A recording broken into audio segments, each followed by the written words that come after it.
Vem desenhar comigo no curso mais bem avaliado pelos alunos. Resultados reais na primeira semana. O dobro do acesso. Pague um ano, assista 2. Todos os fundamentos para você criar os seus próprios personagens. 15 dias de garantia total. O Museu dos Quadrinhos diferente. Hoje a gente vai analisar tanto a narrativa quanto a história de This Man, This Monster, ou, como saiu no Brasil, Homem ou Monstro. História do Quarteto Fantástico, uma pegada bem diferente. Comigo e com detalhes depois da vinheta. Fala galera, tudo tranquilo? Aqui é o Gico e você está no Museu dos Quadrinhos. Hoje eu queria fazer uma proposta diferente aqui com vocês. A gente vai fazer uma análise da história, ao mesmo tempo que a gente conta a história, essa história super diferente, que é considerada uma das melhores histórias do Quarteto Fantástico.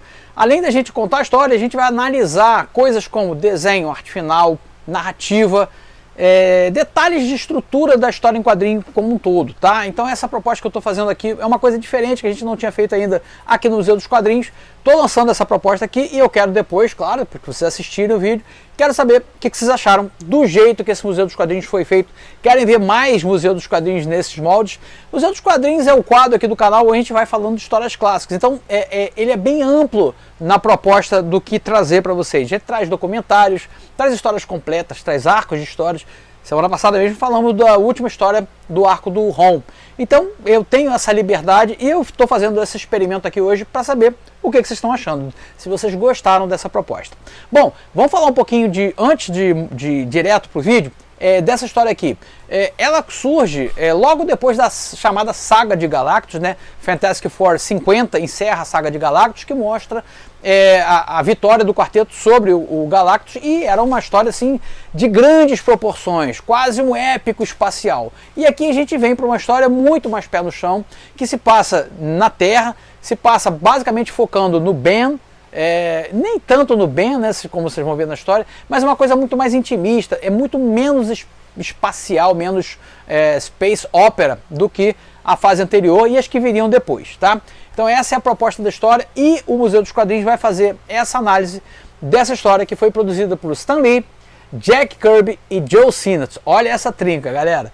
Então agora, chega de papo aqui, vamos virar a câmera, vamos analisar com detalhes toda a trama, a arte, os detalhes por trás de Homem ou Monstro. Essa última publicação, essa história já foi publicada algumas vezes, inclusive pela editora Ebal, quando a Ebal publicava a Marvel do Brasil. Mas saiu aqui mais recentemente nessa coleção clássica Marvel da Panini, e você ainda encontra nas bancas, caso você se interesse. Eu vou deixar um link aqui na descrição do vídeo para você comprar a sua edição, tá bom? E agora, sem mais delongas, vamos lá, a história. Divirta-se, fique comigo até o final, que no final tem recados para vocês. Vai daí. Então vamos lá, a história que a gente vai analisar no Museu dos Quadrinhos hoje aqui foi publicada em Fantastic Four número 51, e aqui a publicação mais recente foi nessa coleção clássica Marvel número 55, é o Quarteto Fantástico edição 12, tá? Então, só dando uma situada aqui no que a gente vai ver nessa história. A gente acabou de passar pela Saga de Galactus, que foi um épico espacial, uma verdadeira ópera, um crescendo de emoções, um visual extremamente aberto, muito espaço, tudo gigantesco, splash pages, cenas de ação, Kirby Dots, energia por todas as páginas. E aí a gente vem para essa história, que é uma edição de respiro, de passagem para uma nova saga, certo? O nome dessa história, Homem ou Monstro, né? Com o texto de Stan Lee, arte de Jack Kirby. Em inglês ela saiu com o título This Man, This Monster. A gente já começa desde a capa, então a proposta desse Museu dos Quadrinhos então, é diferente de fazer também, além de contar a história, uma análise do que a gente está vendo aqui em termos de narrativa. A gente geralmente tem uma composição bastante dinâmica e cinética dos desenhos de capa do Quarteto Fantástico por parte do Jack Kirby, que é um dos artistas mais cinéticos que eu conheço, né? As páginas do Kirby estão em constante movimento. E aqui a gente tem esse coisa parado, olhando para as mãos, e já modifica, desde aqui o impacto dessa cena, já transmite que tem uma coisa diferente aqui. Por que o coisa está parado, olhando para as mãos, cabisbaixo, a Sue com essa cara meio de pânico, apontando ali para o Reed, indicando alguma coisa, como o Reed estivesse sofrendo alguma coisa, e isso já causa, claro, né, uma curiosidade no leitor, e a gente não tem aquela verborragia que normalmente a gente encontra nas capas, do Stan Lee fazendo chamadas e mais chamadas, quase como fosse uma propaganda, um anúncio, né, publicitário. Aqui a gente só tem o nome da revista, da história, This Man, This Monster. Muito bem. E aí a gente passa para a primeira página. Novamente a gente tem uma quebra de expectativa, já que nessa página a gente vê o Coisa parado quase como fosse uma estátua. Repara que a cidade atrás dele também está morta, né? Você não vê as janelas, você vê essa chuva muito pesada e tudo com esse aspecto meio estático. A única coisa que se move aqui é a chuva. Também é uma grande quebra de expectativa do que a gente espera de uma história que seria de ação. Então aqui os autores já estão preparando para a gente o que possivelmente vai ser uma história com uma pegada diferente desse tipo de quadrinho, que é um quadrinho na época voltado para um público infanto-juvenil, né, até um público adolescente que esperava bastante ação da revista. Então aqui uma quebra de expectativa também na primeira página. A chamada diz: é bem possível que esse seja um dos maiores épicos ilustrados já produzidos, aquela, né, hipérbole característica do Stan Lee. Aí aqui tem a equipe criativa, Stan Lee, Jack Kirby e Joe Sinnott. Vamos tirar um minutinho para falar do Joe Sinnott. Para mim é o melhor arte finalista de comics de todos os tempos. Isso aí eu nem discuto muito isso não, porque ele é um cara extremamente preciso. Ele tem as características do que eu acho que o arte finalista deveria ter. Ou seja, ele não distorce o desenho do ilustrador, mas ao mesmo tempo ele ressalta todos os aspectos positivos. Ele melhora a arte, eu quero dizer isso. A arte do Joe Sinnott em cima dos desenhos do Jack Kirby torna os desenhos ainda melhores. Se você comparar com outros arte finalistas, por exemplo, como Vince Colera, que acaba deixando o desenho do Kirby esfarelado, né, frágil, aqui a tinta do Sinnott deixa ainda mais pesado o Coisa. Então você vê, além do desenho em formato triangular, né, essa composição triangular, estabelecer muita segurança, peso, estabilidade na cena, você tem as tintas do Sinnott criando uma moldura, dando destaque para o personagem principal e aumentando, né, a dramaticidade dessa cena, a expressão do Coisa de tristeza, desolado ali. Muito bem, então o Coisa está na chuva. Vamos agora para a nossa história. Ele está na chuva, né? Ele, na história que ele diz pra gente que ele acabou de levar um fora da Alicia, e aí ele está andando pela cidade meio que a esmo. Ele não se dá conta de por que ele está naquela parte da cidade, não é um local que ele normalmente costuma visitar. Passam os policiais, identificam claramente que é ele, né? Ele pergunta: pô, você quer uma carona? Quer sair da chuva? Aí ele é meio grosso com os caras, sabe?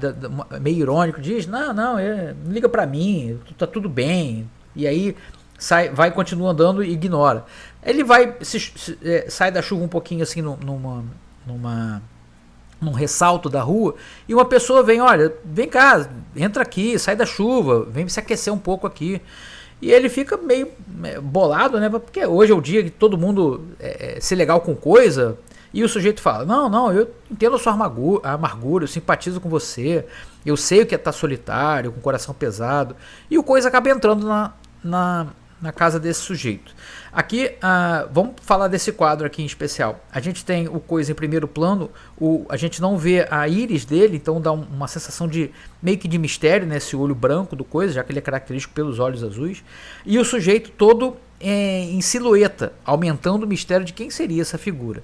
Então o Coisa entra na casa do sujeito, lá senta, ele está meio se sentindo meio zonzo, meio algo assim, ele não tá no seu normal. A gente aqui tem o grid de 9 quadros, que é o grid que o Kirby usava bastante, né? O de 9 e o de 6 quadros. O que é quase como se fosse, mal comparando, a tela da TV, ou uma tela de cinema, aonde o aspecto da tela não se modifica, mas o interior sim. Esse tipo de enquadramento e distribuição de quadros aqui na página era uma coisa bastante característica dos anos 60. O Watchmen, que é uma obra seminal dos quadrinhos, utiliza em praticamente todas as páginas o grid de 9 quadros. Então é uma coisa que funciona, né? Caso você seja quadrinista e queira trabalhar nesse tipo de grid, 4 ou 6, funciona, tá? Sempre funciona. E é uma coisa que acelera também a produção, já que você não fica pensando muito em diagramação da página, e sim em composição dos quadros. A gente vê que o sujeito é um sujeito esquisito, né? Ele tem uma compleição diferente, e a gente vai ter uma explicação para isso ali na frente da história. Bom, aí ele oferece um chá pro Coisa, o Coisa aceita, né, um café para se esquentar, e aí o cara começa a falar da história dele, que ele é um cientista, mas sabe o que é se sentir menosprezado pelos outros, ser zombado, ridicularizado, e por causa das minhas teorias, ele fala. Aí o Coisa, meio irônico, né, como é a característica dele, fala, tá me partindo o coração, um Reed Richards na minha vida já tá bom demais. E ele fala, como eu gostaria de ter o dinheiro e os recursos de Reed Richards, sua reputação, sua fama, suas posses, ele pode fazer milagres, diz o cara. E o Coisa, assim, é bem exagerado, hein, moço? Aí ele se despede, vou embora, já tá legal, tô cansado, quero tirar uma soneca. E aí ele começa a ficar grog, né? E o sujeito, não precisa ir não, tá chovendo ainda, fica aqui no meu sofá. E ele deita e acaba dormindo de verdade. E aí começa o plano do sujeito. Ele fala, bom, depois dessa noite ninguém mais vai rir das minhas teorias, vou provar meu valor finalmente. Então terei o maior triunfo de todos, sozinho destruirei o Quarteto Fantástico, já viu, né?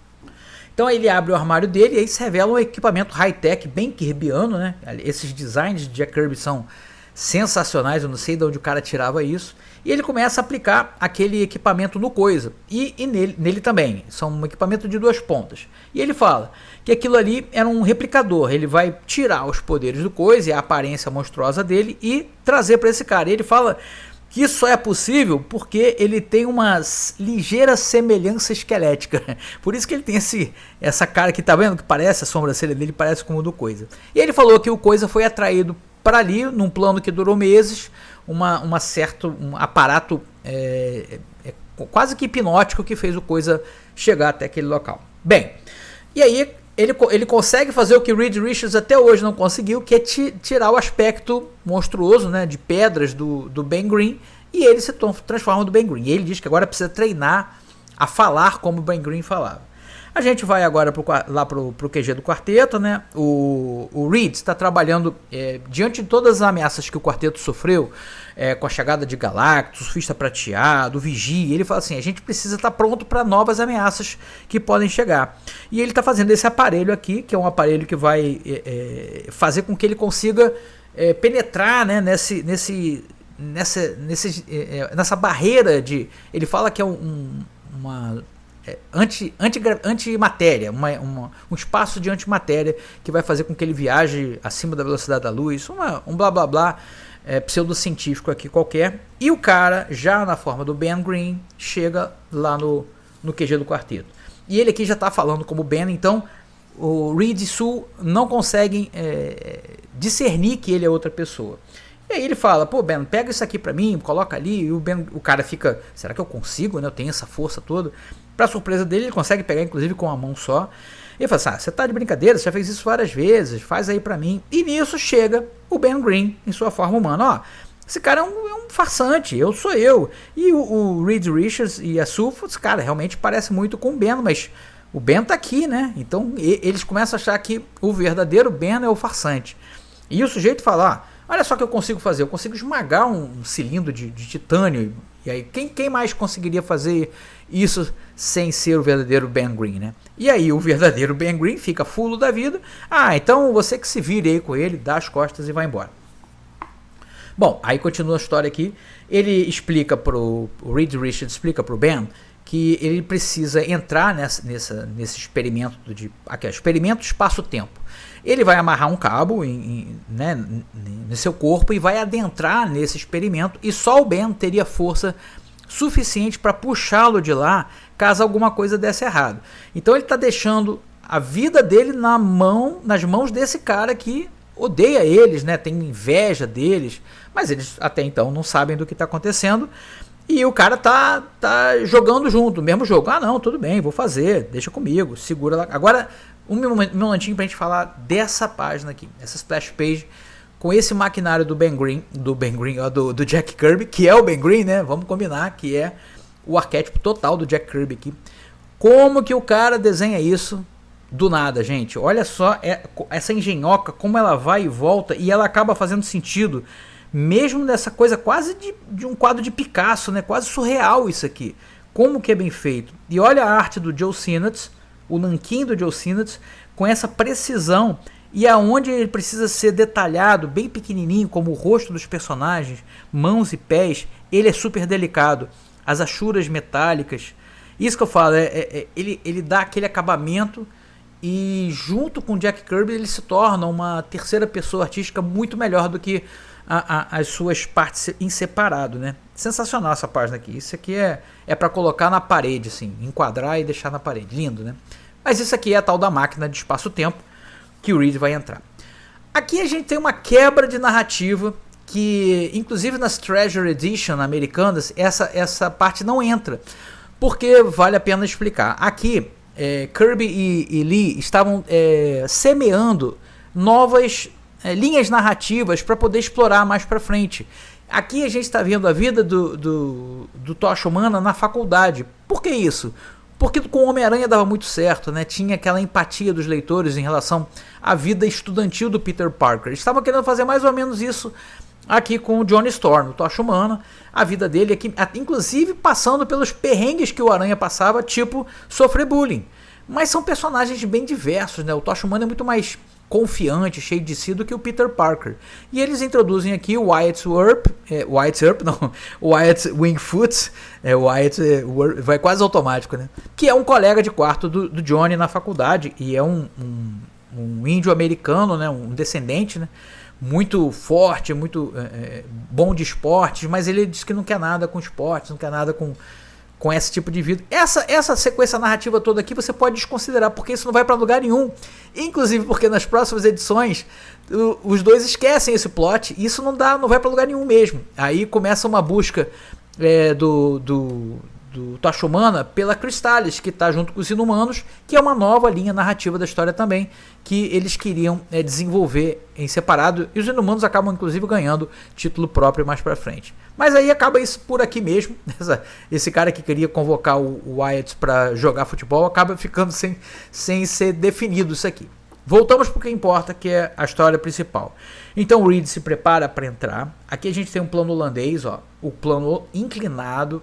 Não, ele sai do convencional, você inclina a câmera, automaticamente passa para o leitor uma sensação de algo errado, né? Ele não está estável, ele não está na horizontal, firme, ele está na diagonal. Um exemplo disso, muito utilizado do plano holandês, é no seriado do Batman, dos anos 60. Toda vez que a gente estava no covil de um dos ladrões, dos bandidos, né, do Pinguim, do Coringa, era sempre plano holandês. Puxa pela memória aí, você que é mais ou menos da minha idade, e se você é novinho, pesquisa só as cenas do covil dos bandidos, todas em plano holandês no seriado do Batman. Então você pode utilizar esse recurso narrativo também na sua história. Você coloca o plano holandês sempre saindo da horizontal, colocando na diagonal, você causa essa instabilidade. Reed, o experimento é um sucesso a partir do ponto de que ele consegue entrar, o que ele descreve aqui pra gente como um espaço 4D visto em 3D. Então você imagina um desenhista, o roteiro, ó, desenha aí um espaço 4D. O Kirby conseguia. E como que ele conseguiu isso? Dessa maneira. Olha essa página, gente. Olha o que esse cara fazia. Lembra o seguinte, a gente está falando aqui de 1963, 64, 65, por aí, meados dos anos 60. O computador era um sonho de ficção científica, não existia computador. Isso aqui é colagem. Jack Kirby produzia colagens, ele produzia materiais para fazer colagens, para poder chegar a esse visual que hoje a gente faz num clique, né, com a facilidade de inteligências artificiais que sejam. O Jack Kirby fazia isso aqui de maneira artesanal. Então a gente tem essa página para convencionar um espaço 4D, seja lá o que for isso, na mente do Stan Lee. Foi essa maneira que Jack Kirby conseguiu convencionar isso com a ajuda do Joe Sinnott. Mas a colagem era toda do Jack Kirby. Bem, eu tenho essa cena aqui lá no meu curso de desenho, tá num dos cartazes do curso que ficou lá na parede, tão legal que eu acho isso aqui.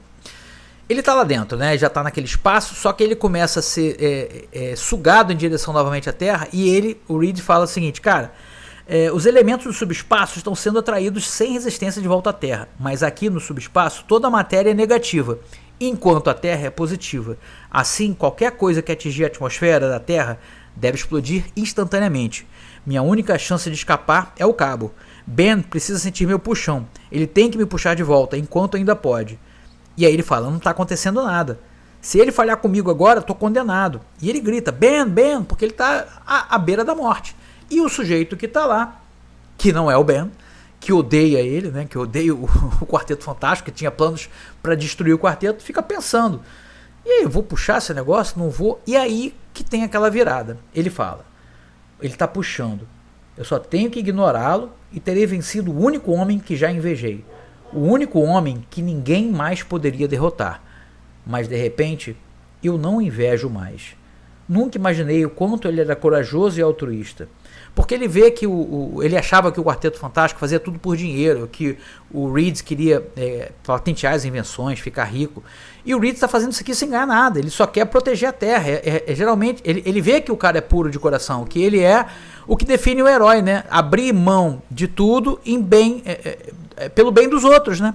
E aí ele fica bolado com isso, cara, o cara realmente é bom. E aí a Sue fica, puxa ele, Ben, puxa, ele tá passando perrengue, né? E o cara continua, todos esses anos, quando pensei que nunca tive as oportunidades, agora eu sei a verdade. A culpa foi minha e de ninguém mais. Eu não trabalhei duro bastante, nem fiz os sacrifícios que Reed Richards assumiu. Nunca vi as coisas tão claras antes. Foi como se eu realmente tivesse me tornado coisa, não só uma imitação. E aí a chave vira e ele vai, vou puxar. Só que é tarde demais, quando ele puxa o cabo se parte. E aí ele já está nessa nova vibração, nesse novo pensamento. Ele fala, ó, fica aqui que eu vou dar o meu jeito. Ele sai correndo, puxa o cabo que restou do cabo e acaba sendo sugado para essa zona negativa, vamos chamar assim. Ele chega, vai até o final do cabo e o Reed, cara, Ben, você tinha que ter me puxado, agora estamos nós dois aqui, né, presos aqui, condenados, indo em direção à Terra, né, e a gente vai acabar morrendo. Você devia puxar o cabo quando eu dei o sinal. Ben, velho amigo, eu não queria que isso acontecesse com você. Em poucos segundos atingiremos a atmosfera abaixo e será morte instantânea. Se pelo menos você não tivesse vindo. E ele pensa, o cara, então é assim que termina. E mesmo agora ele se preocupa mais comigo do que com ele. E o Reed fala, prepare-se, Ben. Fizemos o melhor que podíamos. Não há mais nada a fazer. Você foi o maior parceiro que um homem já teve. E o sujeito, esse é o homem que passei anos odiando, invejando. Eu não valho nem mesmo o seu dedo mindinho. E aí tem aquela virada, aquele plot twist. Ele pega o Reed e arremessa com toda a força em direção ao portal. E pensa, eu lancei de volta exatamente na mesma direção de onde vim. Ele está fora de vista agora. Então, nunca saberei. Até mais, Richards. Espero que você consiga. E eu não sentirei pena de mim mesmo. Não são muitos os homens que conseguem uma segunda chance para acertar os erros que fizeram durante a vida. Acho que tenho mais sorte que a maioria. Eu tive essa chance, pois eu finalmente descobri o que significa ter um amigo. E aí é basicamente isso. A gente não mostra a cena, mas quando o Ben está indo visitar a Alicia, ainda na sua forma humana, ele está lá para tentar fazer as pazes. De repente, ele se torna novamente o Ben Grimm. Então, ou seja, aquela energia que tinha sido sugada dele volta para ele, ele volta a ser o Coisa. E ele fala, eu me tornei o Coisa outra vez. Agora, posso voltar e arrebentar o cretino que se passou por mim, né? E aí, ele fala assim, além disso, voltando a ser Ben Grimm, eu não teria uma chance com a Alicia, mesmo contra o surfista prateado. Mas agora é tarde demais. Sou um monstro legítimo outra vez. Lá no... A Alicia sai e acaba... Não encontra com o Ben, né? Aquele desencontro bem de novela, né? O Reed acaba voltando, ele consegue se salvar.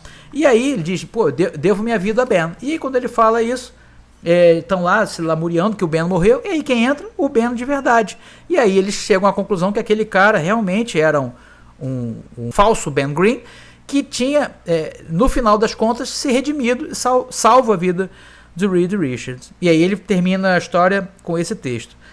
Eu ainda gostaria de colocar minhas mãos naquele sujeito, só mais uma vez. É tarde demais para isso, velho amigo. Nunca saberemos o que ele planejava, ou que coisas monstruosas fez no passado. Mas uma coisa é certa. Ele pagou todo o preço por isso. E pagou como homem. E termina assim esse conto. Você vê uma história fechada, diferente totalmente da pegada que vinha anteriormente do Quarteto Fantástico. Homem ou monstro. Agora eu quero ouvir de vocês. Gostaram da proposta do vídeo? Achou interessante? Ver esses detalhes de bastidores, coisas como a estrutura narrativa dos quadrinhos, além da história apresentada como um todo. Queria que vocês pudessem, se puder, comenta aí o que vocês acharam. Se gostou, deixa joinha. Se você ainda não é inscrito no canal, se inscreve.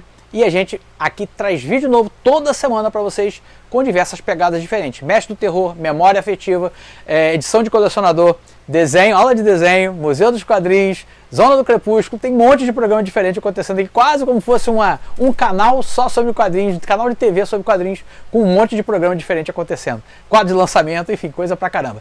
Termino aqui deixando meu convite, se você quiser fazer parte do clube de canais aqui do canal Gico HQ, você vai ter uma série de benefícios, inclusive participar de chats exclusivos, lives exclusivas, acesso antecipado aos vídeos, vídeo exclusivo para membro, lista de sorteio, um monte de coisa legal. Se você quiser saber mais sobre esse programa, na descrição do vídeo tem um link. E além disso, meu convite para você vir desenhar comigo nos cursos Desenhando Heróis e Criando Quadrinhos. E está vindo mais um curso aí, que é o curso Desenhando Cartoon. Logo a família de cursos vai aumentar. E se você quer saber mais sobre todos esses cursos, eles estão em gico.com.br. Aqui na descrição do vídeo tem um link para cada um deles separado, ou pode ir direto no portal e conheça tudo sobre meu trabalho por lá. Gente, se cuidem, um ótimo domingo, a gente se vê em breve aqui no YouTube e todos os dias nas redes sociais. Quer me seguir em alguma rede social? Aqui na descrição do vídeo tem um monte de links, escolhe o seu link favorito e me segue por lá também, tá bom? Tchau, se cuidem!